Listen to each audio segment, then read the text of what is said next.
Até o porquê da eleição das 3 horas da manhã pro pessoal de Hollywood, eu já ouvi umas teorias de conspiração incríveis sobre isso. Primeiro que não é só às 3 da manhã, é às 0 hora ou 12 horas, 12, 3, 6 e 9. Ah, é? É, e que são momentos cabalísticos, né, de abertura de portais, todo dia, viu? Não é só Para as quaresma. lendas brasileiras, pra roça, assim, a meia-noite é o pior. É o pior, É o pior. é a hora grande. É. E nos relógios tradicionais, você tem um crucifixo, em alguma medida, se você estabelecer criativamente, claro, as linhas entre esses pontos, você faz um crucifixo. Às 3 horas da tarde foi o momento, foi o horário Da morte de da Cristo. morte de Cristo. Então, É. você tem uma cruz, Isso. esses 4 horários, né? Mas isso, gente, são teorias da conspiração, tá? Deixar claro que não é certeza, mas sem dúvida, às 12 horas, às 6 da manhã, todo mundo fala que são horários meio reveladores, assim, de acontecimentos. 3 da tarde, 3 da manhã. E nos filmes de E das invocação. 3 da manhã, só uma coisa, só 3 da manhã, se você, agora aqui, a gente exercitando um pouco, né, as nossas próprias teorias da conspiração, às 3 da tarde, há uma conversão imediata em 3 da manhã depois de um período, né, como se existisse um bloco de acontecimentos que se invertesse, né, da luz à completa As trevas, né? né? Quer dizer, às 3 da manhã, lembrando a referência das 3 da tarde. Nos filmes da franquia de Invocação, eles explicam, né? Falam que segundo e isso vem da história real, tá? Não é só no filme de Hollywood, não. Eles falam que segundo a crença, como Jesus morre às 3 da madrugada, às 3 da tarde, o demônio, para afrontar a Santíssima Trindade, escolhe às 3 da manhã. Pronto. Então, ele afronta, tipo, se o horário de Cristo é às 3 da tarde, o meu horário vai ser às 3 da madrugada. Mas isso parece uma brisa muito grande, a gente tá falando, mas isso é usado... Só uma pergunta para você, que é quase seminarista, foi seminarista? Não teve isso, não tirou isso. O horário correto é 3 ou é 3h15 da tarde? Não, é 3 da tarde. 3 da tarde. 3 da tarde, que é o horário que se rasga o véu do templo. Entendi. Então é o momento em que... É esse momento mesmo. Tanto que tem uma oração muito, muito interessante católica, né? Que é o Credo, que fala que Jesus desce à mansão dos mortos. Que é os infernos. Claro. Que é mudado de tradução ou de significado para não assustar a galera. Então, quando Jesus morre na cruz, porque você para pensar, Jesus, ele teve para quem é cristão, Jesus está vivo hoje em dia, né? Ele é vivo nos céus, é vivo entre nós, quando 2 ou mais estiverem presentes, falando de mim, eu vou estar no meio. Mas para quem não é cristão, ou para quem é cristão também, mas você para pensar que Jesus, o Cristo, o Filho de Deus, ele chega a morrer. Então é o que você falou, esse momento de morte entre as 3 da tarde da sexta-feira até o momento que ele volta, é o momento de... Estamos órfãos. Ele volta depois de 3 dias. Ele volta depois de 3 dias, estamos órfãos. Segundo dizem, ele foi até o inferno e roubou a chave do inferno de Lúcifer, né? Então, aí tem umas... Vamos entrar nas teorias, né? Porque tem as teorias que é o seguinte, que dizem que a partir de quando Jesus morre, ninguém mais é condenado. Ah, é? Ele veio para purificar. Ele veio pra fechar o inferno. Ele veio pra descer e falar, isso aqui está fechado, não tem mais ninguém aqui, né? Tanto que aí tem as questões, né, religiosas. Para uns você morre e tá dormindo, para outros você já foi julgado e tal. Mas eu sempre ouvi de que Jesus, ele morre para salvar a todos. Então todos nós estamos salvos. Até quando eu era adolescente, que eu era do grupo de jovens, a gente ficava com umas teorias da conspiração lá. Você sabe que o padre não fala isso porque senão a gente ia pecar à vontade. Não, a igreja não pode falar isso. Mas seria uma... Igual o Chronovisor, né? Que é a máquina do tempo que o Vaticano esconde, que o pessoal fala que existe. Mas é tipo uma teoria nesse naipe, que Jesus, ele já salvou a todos, então ninguém mais vai ser condenado. Você pode fazer a atrocidade que você quiser, que você não vai ser condenado. A misericórdia de Deus seria essa. Mas é um pouco estranho imaginar isso, né? Porque imagina o mundo do jeito que tá. Então, quando falam que Jesus desce à mansão dos mortos, é nesse sentido, que ele desce para fechar o inferno. Não tem mais. Teve até aqui. Teve alma que estavam sofrendo até aqui. Eu salvei todos. Todos. Zerou. Zerou. Em relação a isso... desde que você aceite que ele morreu na cruz pelos seus pecados, você está salvo.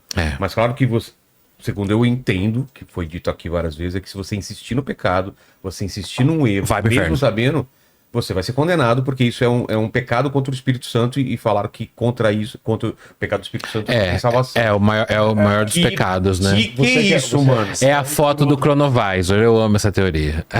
Mas é uma teoria que... Você ia falar, tá? Não, eu só te você tem contato com um monte de assumidades. De ter... Já vem. Tá, o que eu ia te perguntar é o seguinte, porque até onde eu sei, Jesus vem, na verdade, acrescentando isso ao que o Dani tá falando, para reestabelecer regras de convívio, né? Existiam as tábuas, as leis. Esquece o Velho Testamento, agora... Isso. Então, talvez acrescente a isso que o Dani falou. Na verdade, não é que você liberou geral para fazer o que quiser, mas na verdade tem um novo comando divino, e você tem que ser mais humano, né? Oferecer a outra... Quer dizer, siga o exemplo de Jesus de Nazaré, né? Cristo é quando ele já...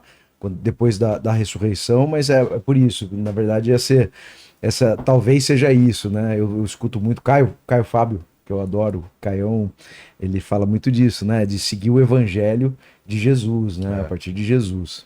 Mas essa construção é muito interessante, porque a gente está falando até agora de uma grande tragédia e inevitavelmente, eu gosto muito de coisa de cemitério, né? Falou de dormir, do coemitério, né? Que é o dormitório. E a gente ainda fala da morte desse cara que veio e mudou completamente a regra do jogo, né? É impressionante. Estamos falando, lógico, em dimensões... Tanto que ano que a gente tá? 2025. Por quê? Exatamente, para o nascimento depois de Cristo, claro. Exatamente. Para ver o quanto ele mudou os eventos. É incrível isso, né? Como uma figura humana tem esse papel, né?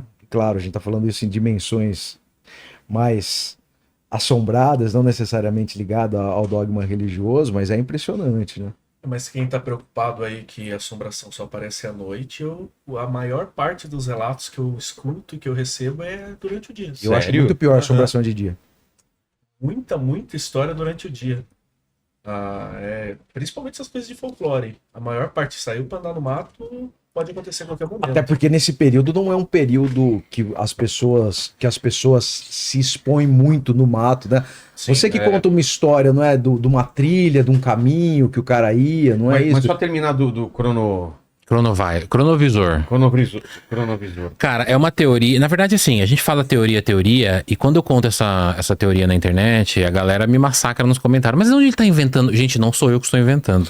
Existiu um padre chamado Pellegrino Ernetti, e ele existiu mesmo, ele tem livros, inclusive foi até citado, né, em outras obras, quase ali, né, como uma teoria da conspiração, mas na verdade conta-se que esse padre, ele juntou 8 vencedores do Prêmio Nobel de Física e juntou uma galera, tipo nós aqui, vamos fazer uma máquina do tempo pra gente conseguir ver o passado de coisas históricas. Porque não é possível que nós, como igreja, que temos o acesso ao divino, não conseguiríamos ter uma máquina com a ajuda de Deus para ver o passado, para ver a crucificação de Cristo, para ver o rosto de Cristo, o rosto dos apóstolos, porque não se tem registro disso.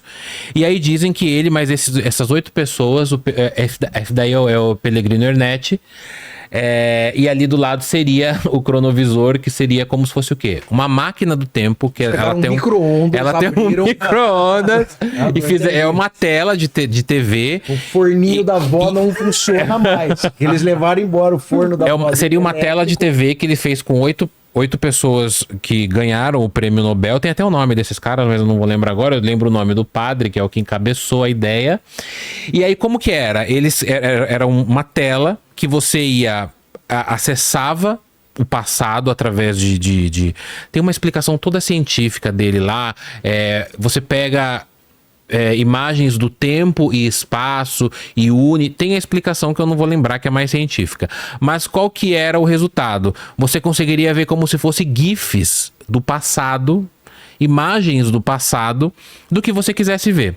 E aí eles conseguiram pegar algumas imagens em formato de foto, JPEG, né? Em formato de imagem parada, estática, mas também GIFs. Então, na internet dizem que você consegue... Eles conseguiram a foto de Cristo, que é aquela primeira foto que seria Pedro, Cristo e João. Que seriam fotos reais. Nossa, cara. Pedro, o apóstolo, o primeiro papa, Cristo no meio, e aqui o apóstolo, o discípulo amado, que seria João, que é jovem, né? E aí dizem que essa é uma foto real do cronovisor, que ele teria mostrado como era a imagem de Cristo, a imagem dos O que não apóstolos. faz sentido nessa teoria da conspiração é... Ah, tem algo que não faz sentido. Já é estranho. Mas quem... Ela aponta pra onde? Alguém tá segurando uma câmera? Tem a explicação, teria que ver a explicação que eles pegam... Mira pra onde? Que eles acreditam que existe... Todos esses fragmentos da história estão soltos pelo tempo e espaço. Então ela vai pegar... Aí é física, gente, não é a minha área. É uma coisa... Ela vai pegar e vai juntar daquilo que você quer É um e chat vai GPT trazer... analógico. Isso! Eu junto um monte de Sabe? coisa. Aliás, uma série... Se você não assistiu essa série, então assista, que tem tudo a ver com isso que estamos falando, que é Devs. Devs, não. Devs. Devs, não. DEVS. Preciso assistir. Cara, os caras constroem um computador quântico e tem umas paradas dessa daí. Total. Mas aí eles falaram que eles deixaram a máquina funcionando durante um tempo. Tem livros sobre cronovisor, não é brincadeira. Quando eu fui pro Vaticano, eu gravei lá no... Dinossauro, tá? Tem os dinossauros, aí eles deixaram captando e ficou captando durante uns anos. O pessoal no chat tá falando, nossa, apareceu o Vilela no meio do dinossauro. Silencia esse pessoal aí se falarem isso aí, tá, Kratos? Falaram que tem os dinossauros, captaram o Titanic afundando. O Palmeiras ganhando o título. Essa daí não tem como. A crucificação de Cristo. Agora não faz mais sentido o cronovisor. A crucificação de Cristo e o apedrejamento também. Dinossauro? Aí dizem que a igreja ficou sabendo, porque o Pellegrino meio que ele fez isso meio... Tipo, Pra ele, né? Pra ele independente, não, a igreja não aprovou. E aí diz que o Vaticano falou, vamos ver como é que é essa daí. Viu que funciona e tá lá no poder deles e eles não... Eles falaram, você me empresta? O cara empresta. Aí ele sofreu um acidente de carro. Aí já era. Misteriosamente. E aí não liberam. Mas é assim, falam que realmente... A Arca de Noé, olha lá, ó. Olha que maravilhoso. Mano, era um... Não, e os vídeos que tem... Cronovisor oficial. Exatamente. É maravilhoso. Tem um perfil, inclusive, no Instagram, Cronovisor Oficial. Mas eu acho que é legal porque a ideia, né, sendo muita brisa ou não, muita teoria da conspiração, mas é legal porque desperta em nós uma vontade de ver o passado. Porque a gente não tem a ideia. Por exemplo, a Arca de Noé, tem gente que diz que aconteceu, tem gente que diz que não aconteceu, mas a crucificação de Cristo, ou o Titanic afundando, ou são coisas ali que a gente tem muita vontade de ver. Eu sempre falo isso e repito, gente, nós não temos uma imagem real de Cristo. Né? O cristianismo é... Mas você imagina, Dani, se aquele manto, Santo Sudário. O Santo Sudário de Turim, né? Real lá seria o mais próximo que a gente tem de uma face de Jesus Cristo, né? Mas falam também que não é verdadeiro, né? Mas então, e também vieram padres que falam, não, já foi constatado. Que é verdadeiro. É verdadeiro. Mas eu fui numa exposição do Santo Sudário de Turim que teve, sabe onde? Na Cripta da Sé. Eu tive em Turim, não é mais... Você viu ele? Não é possível visitar. E Não é mais? Não, o original não. Poxa.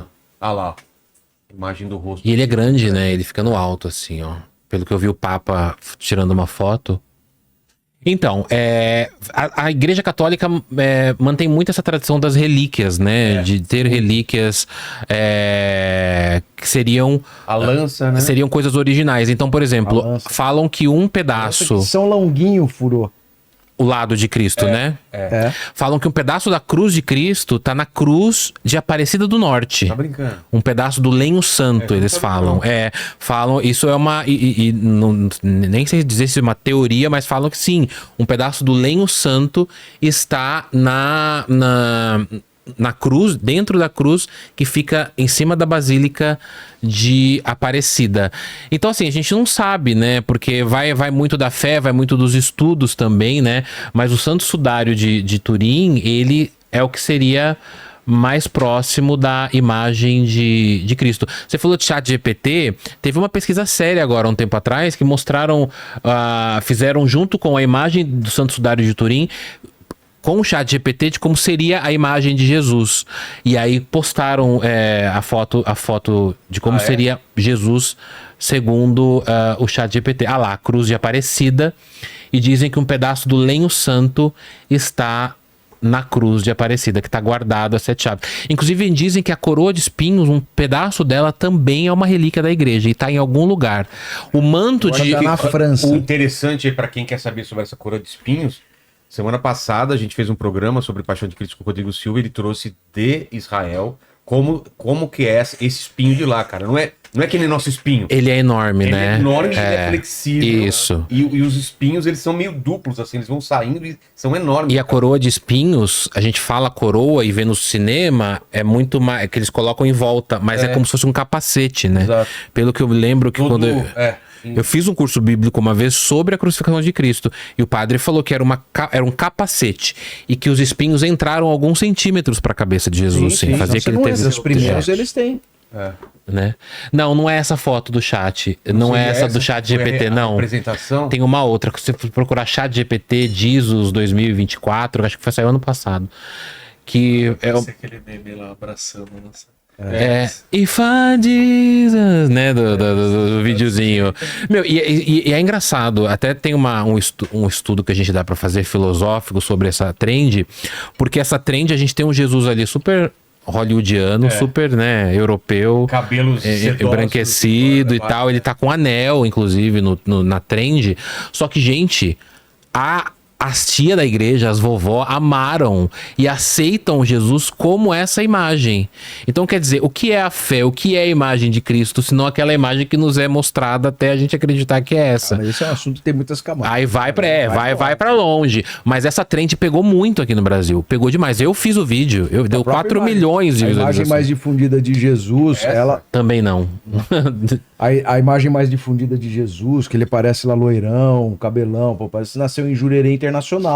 Total. Não Essa é nada imagem. característica de Essa pessoas que vivem naquela região. Lá a imagem. Essa seria a imagem do...